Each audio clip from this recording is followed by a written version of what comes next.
You are looking at a live view of our Electron rocket vertical and counting down to liftoff from RocketLab Launch Complex 2 within the Mid-Atlantic Regional Spaceport on Wallops Island, Virginia.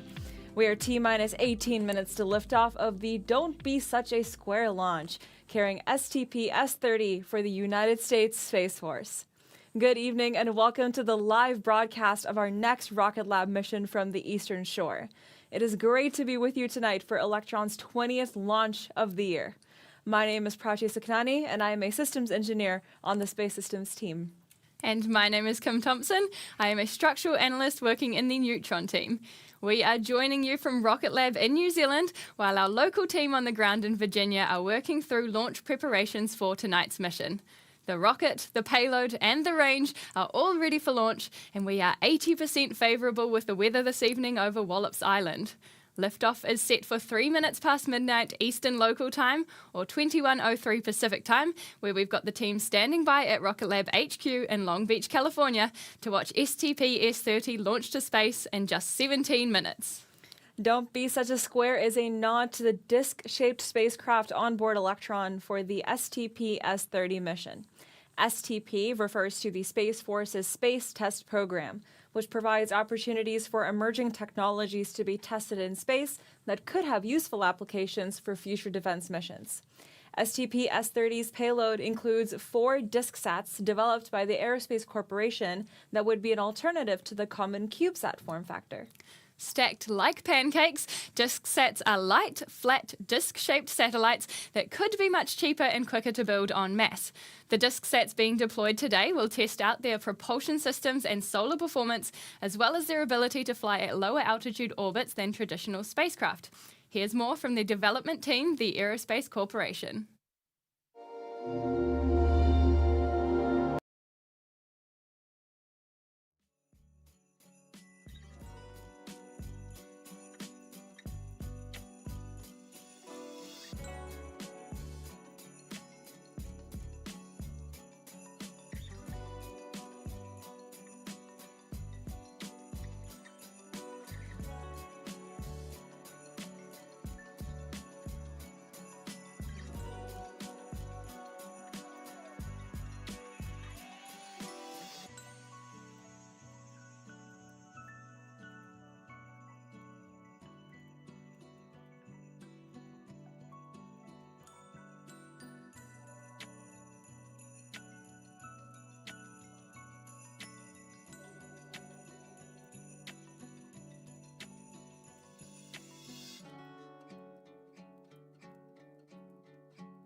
Sats are really thinking outside the box, packing down to just under 150 kilograms in total for today's launch.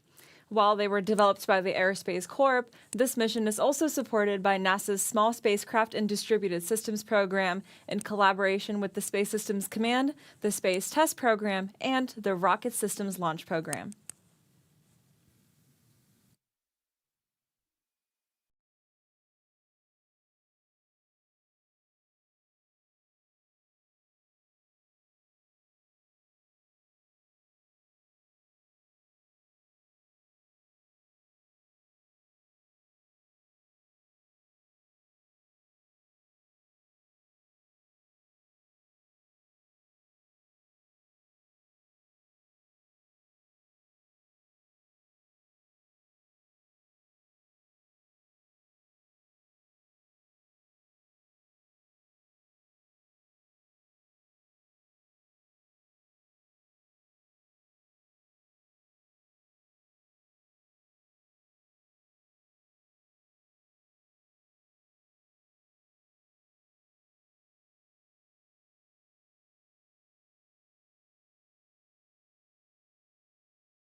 This launch marks our 78th launch of our Electron rocket. Electron stands 18 metres tall, or 59 feet, and can carry up to 320 kilograms of payload to space on a dedicated mission. Starting from the top of the rocket, we have Electron's payload fairing. That is where the DiskSats are safely inside their dispenser attached to the kick stage, which is Electron's payload deployment vehicle. We use the kick stage to circularize and raise orbits to release each mission's satellites to their precise orbital destinations. That's right, and below the kick stage are Electron's second and first stages. The second stage includes a single vacuum-optimized Rutherford engine, while the bottom of the first stage contains 9 sea-level engines. Now, the Rutherford is pretty unique as far as rocket engines go. It's the world's first 3D printed rocket engine, and it's also the first electric pump-fed engine to power an orbital-class rocket. We use batteries across our engines to power the electric motor, which drives the propellant pumps, and you'll be able to see those batteries in action during the Stage 2 flight today. Electron is also majority carbon fiber, from its main structures through to its internal propellant tanks. This is another world-first use of technology for our launch vehicle. Where Electron is striped white is where liquid oxygen propellant is being loaded into the vehicle for launch. Otherwise, Electron looks almost entirely black from that carbon fiber. Standing there on the pad, Electron is tracking no issues in the lead up to liftoff. The weather continues to look clear, and the range is ready to support launch from RocketLab Launch Complex 2 within the VSA's Mid-Atlantic Regional Spaceport on Wallops Island. LC-2 is the second of 2 dedicated launch sites for Electron. Launch Complex 1, established in New Zealand almost a decade ago, is the world's first private orbital launch site, and it is a critical feature of Electron's responsive launch capability. But here in Virginia, Launch Complex 2 also provides the government with a domestic launch option for small satellites and hypersonic launches on both Electron and our suborbital rocket HASTE, crucial for national security and technology development for the nation. HASTE stands for Hypersonic Accelerator Suborbital Test Electron, and it is our answer to lowering the cost barrier and increasing the launch cadence of research payloads at hypersonic velocities. Today's STP-S30 mission follows 3 back-to-back HASTE launches we've completed from LC2 in recent months, taking hypersonic testing for the US government from years between launches to just weeks. And that reliability and repeatability is crucial to supporting America's defensive systems, which we are proud to do with our missions from LC2 to date and the launch of STP-S30 tonight.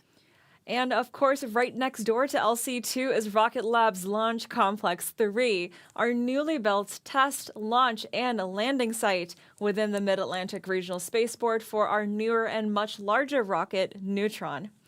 When our reusable medium-lift rocket launches for the first time from Virginia next year, it will provide the largest lift capacity in the spaceport's history, up to 13 tons of satellite and cargo to low Earth orbit right here from the Eastern Shore. With Launch Complex 3 open and ready for launch, it means that soon Neutron flight hardware will be arriving at the site for integrated systems testing and the rocket's first launch readiness campaign. In fact, en route to Virginia right now is Neutron's distinctive payload fairing, the Hungry Hippo.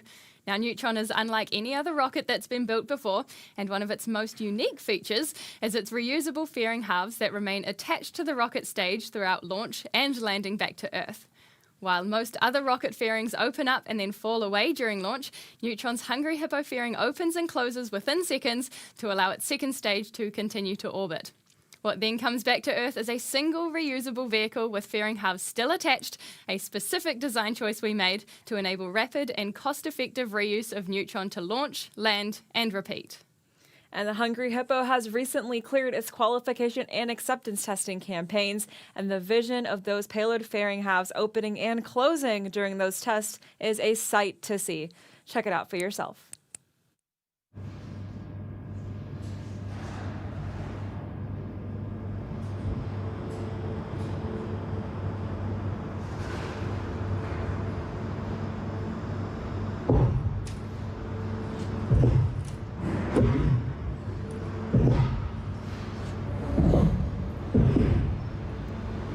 So we're going to open in 10 seconds time.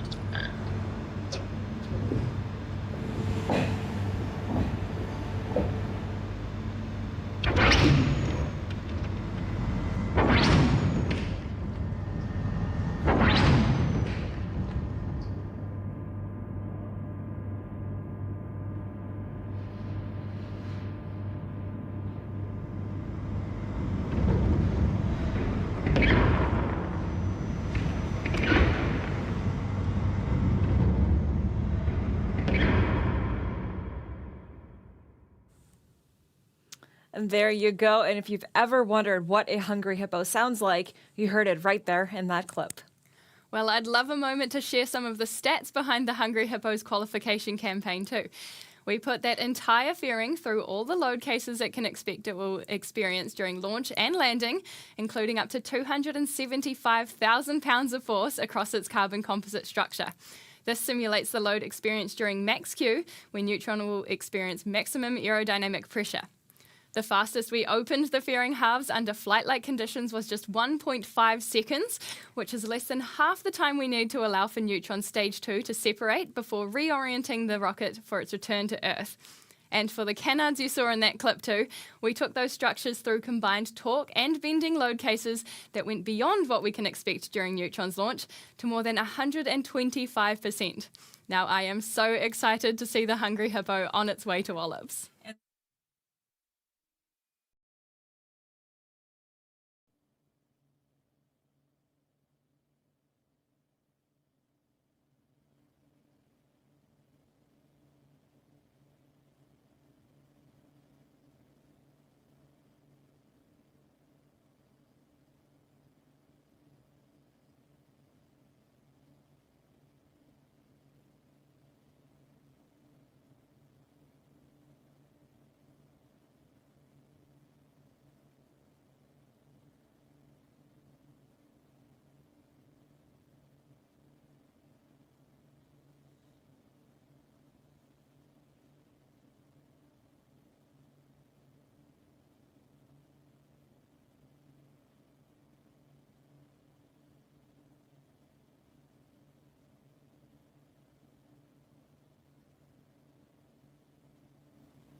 NASA RSO LD on countdown.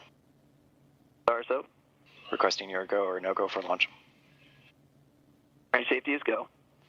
NASA TD LD on countdown. The TD is go. Copy TD.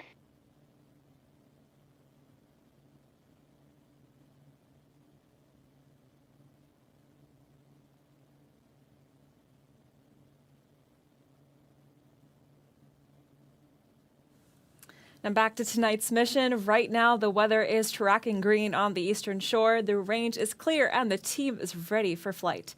Coming up next in the countdown will be the start of Electron's auto sequence, when the rocket's flight computer takes over operations from T-2 through to liftoff. A couple of seconds after that auto sequence starts, the propellant loading process will complete, and we should hear a call out from mission control that confirms this at around T minus 1.5 minutes to launch. Soon after that, Electron's propellant tanks will be fully pressed for launch. By then, we should be within a minute of Electron's liftoff for the STP-S30 mission, with the rocket scheduled to light up its engines at 2 seconds before T0 for an on-time launch. Let's hand it back to mission control to listen through all of that final count, and we will be back with you shortly after launch. Go STP-S30.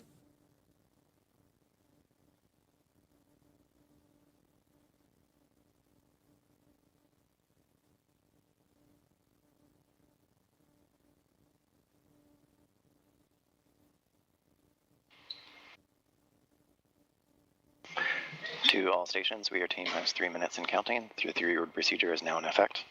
From now on, there should be no red flags in your critical LCCs. Beacon LD on countdown.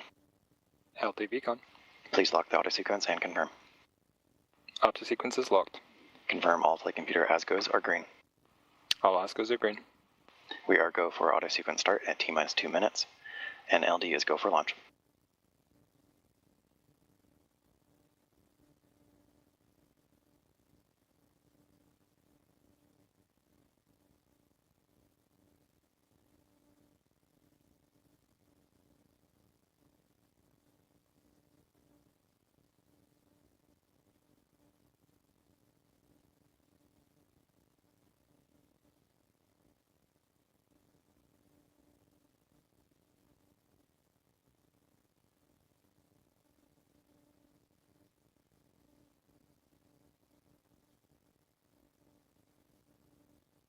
The vehicle is fully on internal power.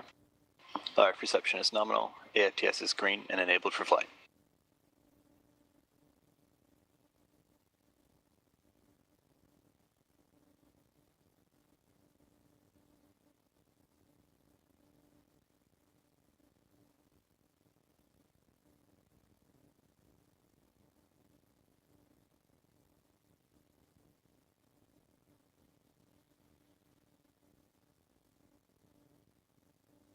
Oxid is complete, system is in recirc.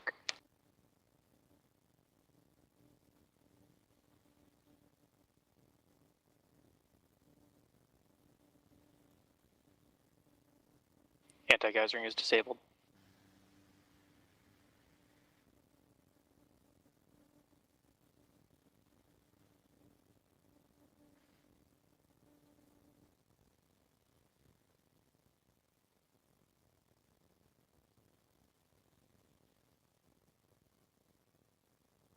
Stage 1 and 2 tanks are pressed for flight.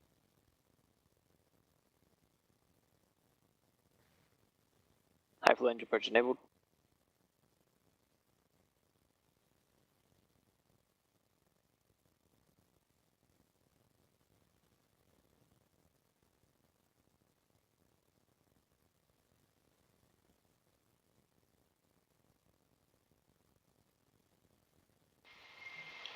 T minus 20 seconds and counting. Deluge activated. 10, 9, 8, 7, 6, 5, 4, 3, 2.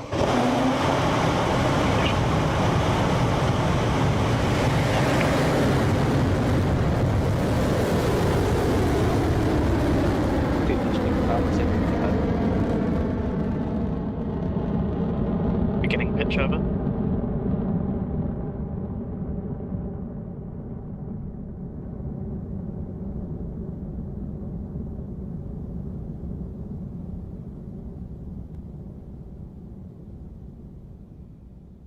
Stage 1 propulsion nominal.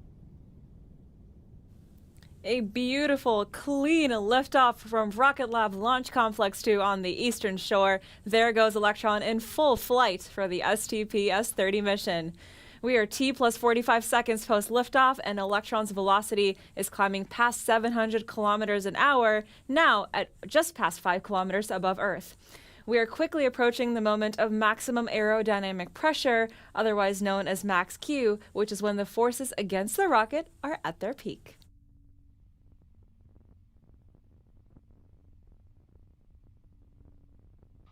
Vehicle is supersonic, approaching max Q.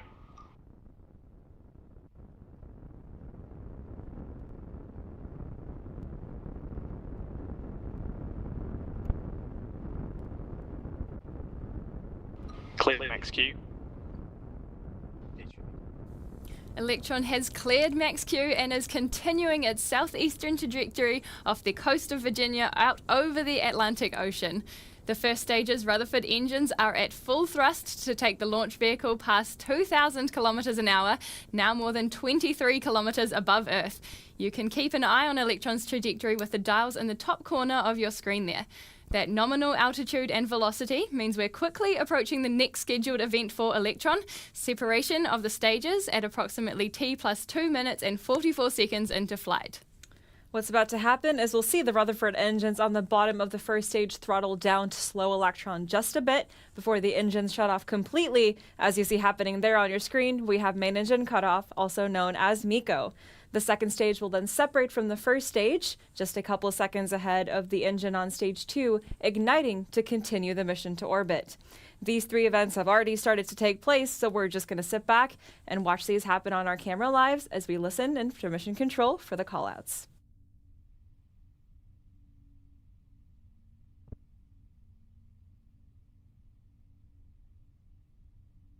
Beacon confirmed.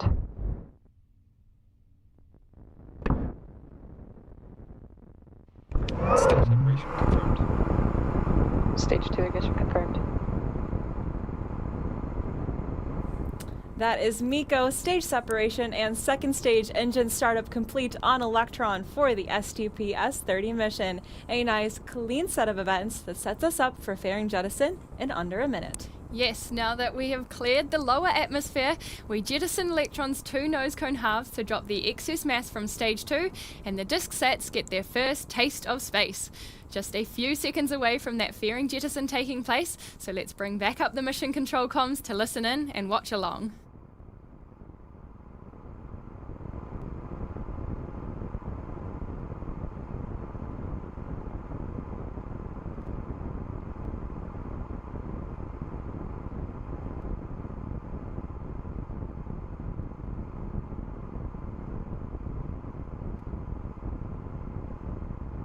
HVP discharge holding nominal. Fairing jettison confirmed. We are in just about 4 minutes into flight there, and the mission is proceeding nominally as Electron continues to orbit, now at more than 8,200 kilometers an hour, with its altitude at just past 160 kilometers. We've got a couple of minutes before our next event to take place on the second stage, the battery hot swap. This milestone keeps the second stage Rutherford engine burning across its entire engine burn time.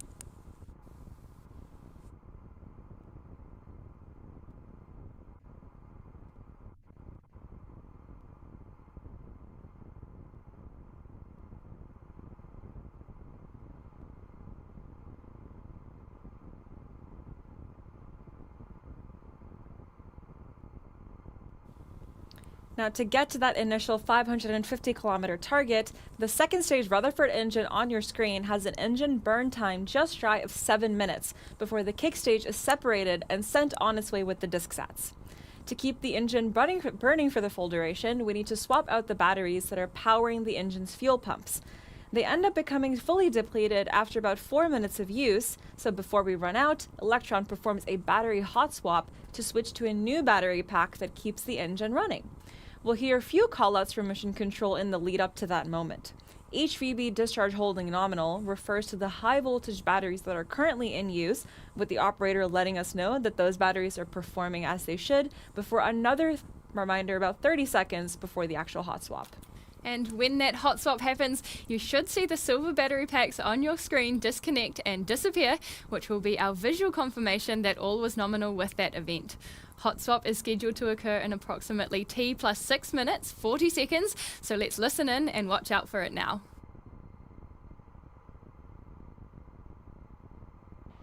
Guidance is nominal, 200 seconds remaining.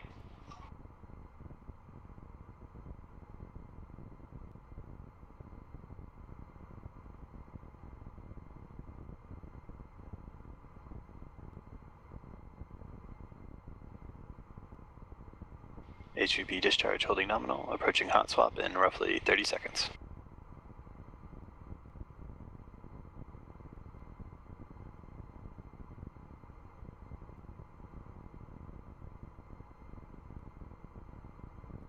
Throttling down.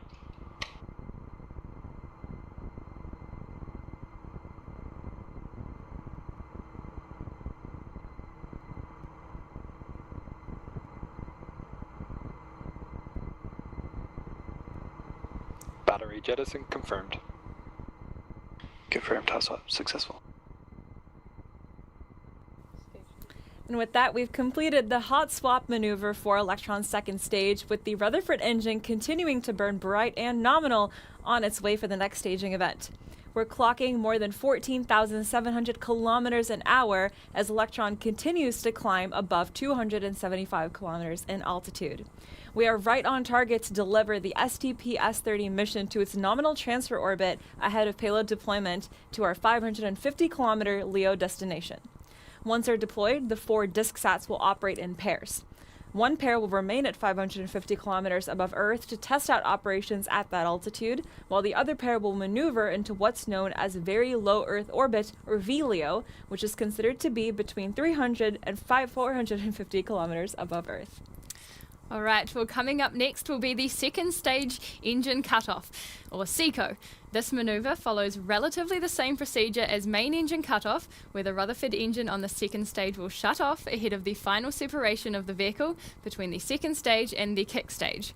There will be a bit of a gap between that final separation and payload deployment, as the stage separation places the kick stage in an elliptical orbit of Earth first. So we'll explain what happens then after we receive confirmation from Mission Control, first of SECO and then stage separation.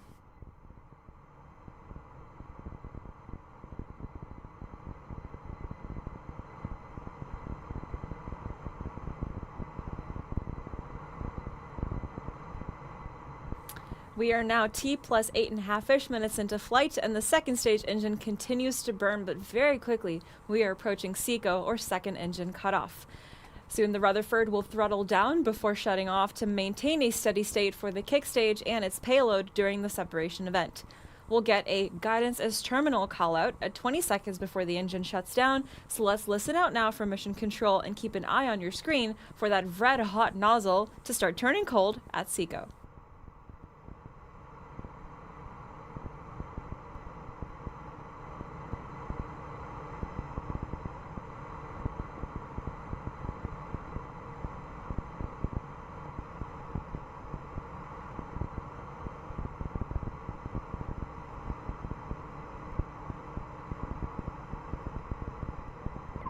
SECO confirmed.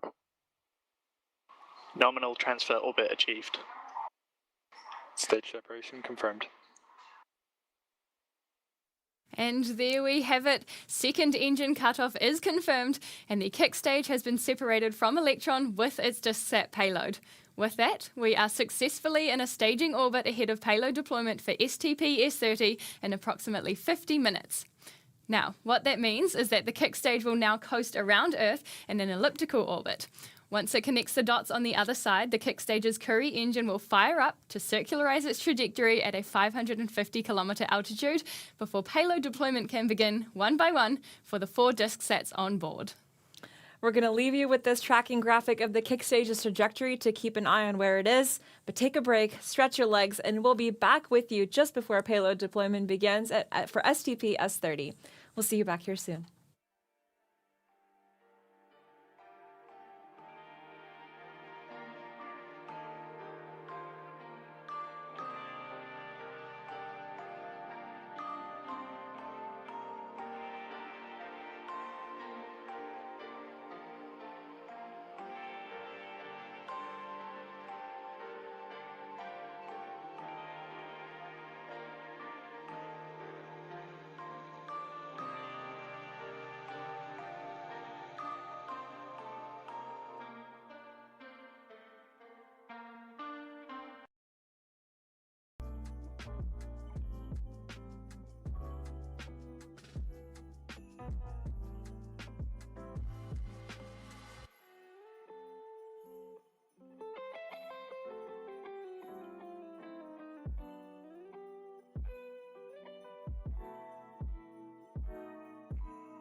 of Don't Be Such a Square.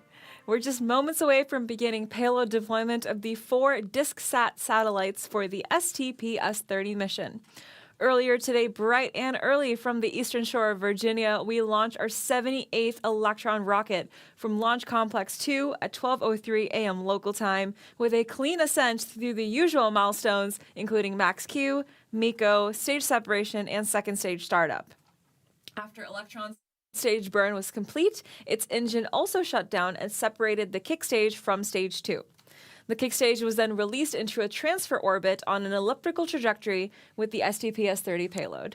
That coast journey around Earth has now been completed, and the Curie engine on the kick stage has just finished its 1 minute and 46 second engine burn, repositioning to a circular trajectory in low Earth orbit. That brings us just seconds away from the deployment of the first DiskSat on board, and we're standing by to listen out for confirmation from Mission Control.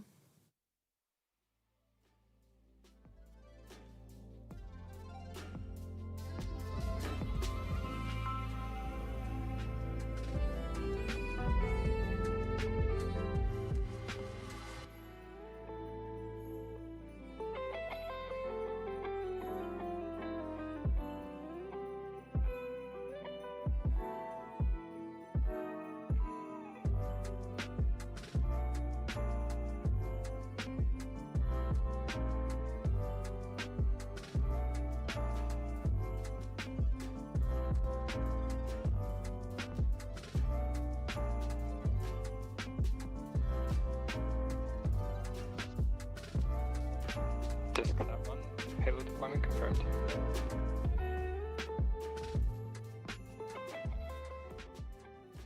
Great news from Mission Control. That is payload deployment confirmed for the first of 4 of today's satellites and the official debut of DiskSat in space for the very first time. Each DiskSat is being deployed one at a time with a couple of minutes of spacing in between to ensure a safe operational distance. With the first one gone, we're scheduled to deploy the second one at T plus 1 hour, 2 minutes, and 30 seconds.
Timed payload deployment for DiskSat number 2 in roughly 40 seconds. Like before, we're expecting to hear the call out from our operator in Mission Control that confirms that separation event has taken place. Let's listen out for it now.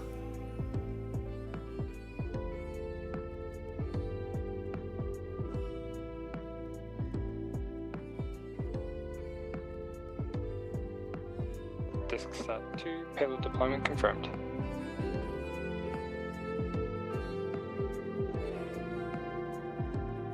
Congratulations to the team on payload deployment number 2 for the STP-S30 mission. 2 down, 2 more to go to close out this mission. We've got DiskSat 3 scheduled to deploy in about 2.5 minutes at T plus 1 hour, 5 minutes and 16 seconds. So, same as before, we're standing by for a couple of minutes until we come up on that 3rd deployment event. Stick with us.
Alright, it is almost time to deploy DiskSat number 3 from the kick stage. Just 30 seconds or so remaining until that third satellite is triggered for release from its dispenser to join the first 2 satellites already deployed. Let's listen in.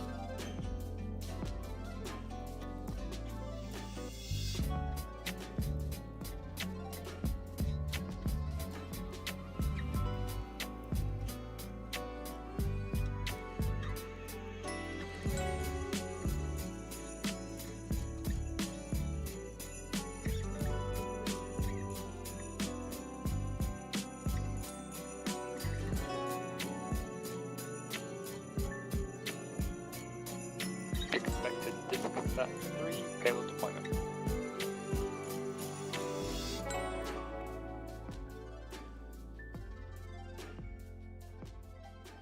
Nice one from Mission Control. That is 3 for 3 so far for the STP-S30 mission, with just one more DiskSat to go.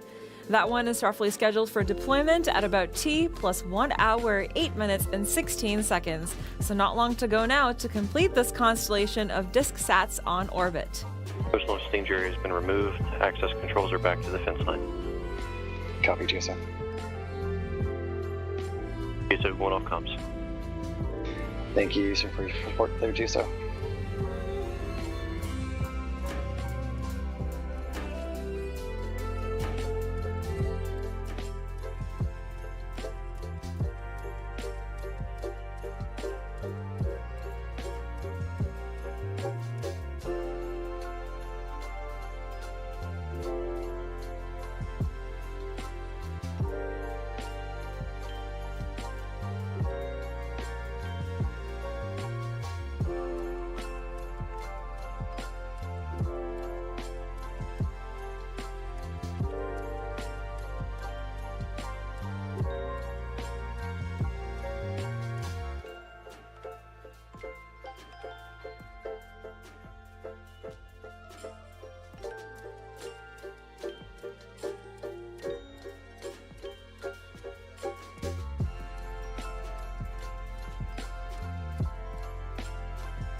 Okay, the moment is here. The final payload deployment event to release DiskSat number 4 to orbit and complete the launch for STP-S30.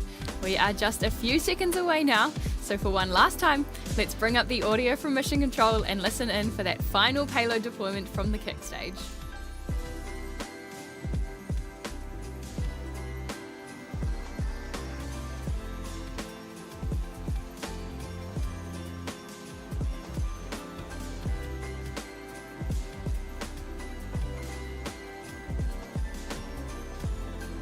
DiskSat 4 expected payload deployment.